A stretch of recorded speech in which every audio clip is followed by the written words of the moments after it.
ہم شرمندہ نہیں ہیں، انسانوں کو کپڑوں پہ نہیں تولا جاتا۔ آج کا میرا دیس کا مالدار اتنا فقیر ہو گیا ہے، اتنا چھوٹا ہو گیا ہے کہ وہ اپنا تعارف کروانے کے لیے 50 لاکھ کی گھڑی لیتا ہے، 6 لاکھ کا جوتا لیتا ہے۔ آج کی بیگم اتنی چھوٹی ہو گئی ہے کہ اپنے قد کو بڑا کرنے کے لیے وہ 10 لاکھ کا ہینڈ بیگ لیتی ہے کہ دیکھو میرا بیگ 10 لاکھ کا ہے۔ ارے میری بہن، تو 10 ٹکے کی بھی نہیں رہی اگر تو نے بیگ سے اپنے آپ کو بڑا بنایا۔ او میرے دوست، تو 2 ٹکے کا نہیں ہے اگر تو 10 لاکھ کے جوتے اور 50 لاکھ کی گھڑی سے اگر تو بڑا بننا چاہتا ہے۔ ارے اس دھوکے سے نکلو۔ برینڈڈ کہاں جا رہے ہو؟ جب تم اپنی ذات میں بے قیمت ہو تو رب ذوالجلال کی قسم، تمہاری گھڑیاں، تمہارے بیگ، تمہاری گاڑیاں، تمہارے بنگلے تمہاری عزت کو بڑھا نہیں سکتے۔ ابا جان، آج ہم خوشی سے بلند ہیں کہ ہمارے باپ نے بددیانتی نہیں کی۔ گھر میں تشریف لائے، کہنے کہ فاطمہ کچھ پیسے ہیں، میرا انگور کھانے کو جی چاہ۔ بس فاطمہ رونے لگی، فرمایا امیر المومنین خزانہ تو بھرا پڑا ہے، 1 درم کا بھی تیرا حق نہیں ہے کہ تو 1 درم لے کے انگور خرید لے۔ تو تڑپ اٹھے، فاطمہ میں جہنم نہیں برداشت کر سکتا۔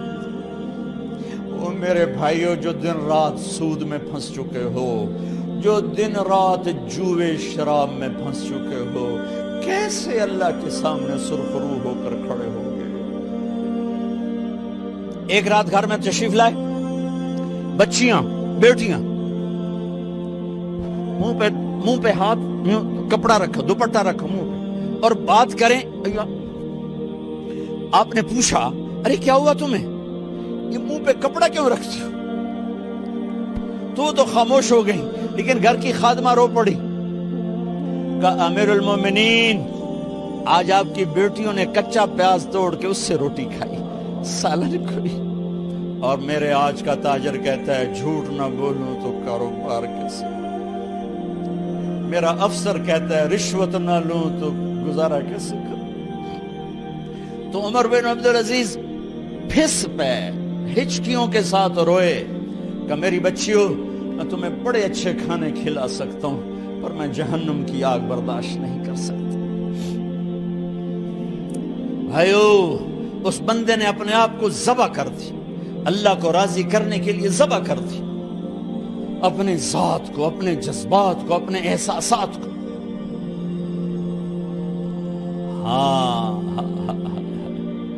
اب اللہ نے صلہ کیا دیا، جب انتقال ہونے لگا تو بلایا رجا کو، جو میں بات پہلے چھوڑ کے ادھر ان کی تھوڑی سیرت بتائی کہ رجا اب میں مرنے لگا ہوں۔ عبد الملک کالا ہو گیا تھا، ولید کالا ہو گیا تھا، سلیمان کالا ہو گیا تھا۔ یہ کیوں کالے ہوئے تھے؟ یہ بے نمازی نہیں تھے، بدکاری نہیں کرتے تھے، کسی کی طرف ان کی میلی آنکھ نہیں اٹھی کبھی۔ یہ ظالم تھے، ظالم، انسانوں کا خون پیا، مال میں خیانت کی، اس پر اللہ نے چہرے پھیر دیے۔ آج عمر بن عبدالعزیز جا رہا ہے کہ دیکھو میں جا رہا ہوں، مجھے دیکھو میرے ساتھ کیا ہوتا ہے۔ ان کا انتقال ہوا، ان کی میت قبر کے کنارے رکھی گئی اور اب نیچے اتارنا ہے۔ سلیمان کی میت کو اتارنے لگے تو ہلنے لگا اور عذاب قبر پہلے شروع ہو گیا۔ عمر کی میت کو جب قبر کے قریب کیا گیا، ایسے ہوا کا جھونکا آیا،